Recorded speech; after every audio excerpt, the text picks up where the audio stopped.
মনির খান বাংলা সঙ্গীতাঙ্গনের এক উজ্জ্বল নক্ষত্রের নাম। তবে সেই মনির খানকে ঘিরে কিছু প্রশ্ন, কিছু কথা প্রকাশ পেয়েছে।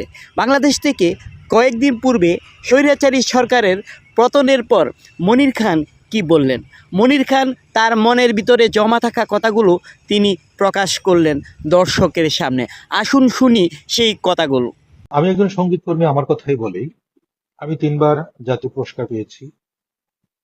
এই মানুষের ভালোবাসা নিয়ে সঙ্গীত চর্চার মধ্য দিয়ে হ্যাঁ, মনির খান বাংলা চলচ্চিত্রে জাতীয় পুরস্কার হিসেবে 3বার জাতীয় পুরস্কার অর্জন করেন।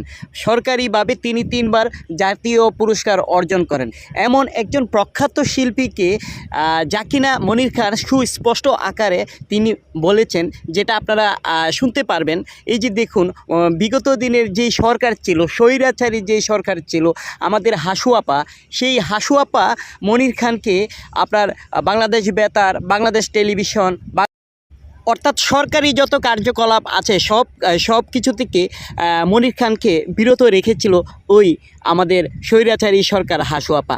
বিগত 15 থেকে 16 বছর একটানা মনির খান কোনো সরকারি সাংস্কৃতিক অনুষ্ঠানে যেতে পারে নাই। এমনকি মেরিল প্রথম আলো অনুষ্ঠানেও তিনি আজ থেকে 20 বছর পূর্বে গিয়েছিলেন, সেই কথা তিনি বলেছেন।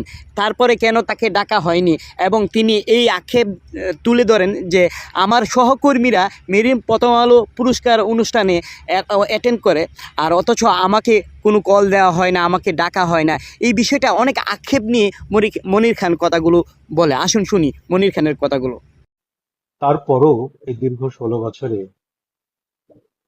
আমি টেলিভিশনে গান গাইবার সুযোগ পাই নাই, রেডিওতে গান গাইবার সুযোগ পাই নাই, শিল্পকলাতে যাওয়ার সুযোগ পাই নাই। এমনকি মেরিল প্রথম আলোর অনুষ্ঠানেও আমাকে ডাকা হয় না। সত্যি তো, কতটা আক্ষেপের একটা জায়গা। দেখুন, মনির খানের মতো একজন জনপ্রিয় কণ্ঠশিল্পীকে কতটা বঞ্চিত করে রেখেছিল সাবেক প্রধানমন্ত্রী শেখ হাসিনা, যাকে আমরা হাসু আপা বলে জেনে থাকি। হাসু আপা সত্যিকার অর্থে ইনি বাংলাদেশের যে রাজনৈতিক প্রেক্ষাপট তৈরি করেছিলেন, সেটা শুধুমাত্র তার ব্যক্তিগত স্বার্থে, সেটা আবারও প্রমাণ হয়ে গেল। কেননা সংস্কৃতি মানে কি?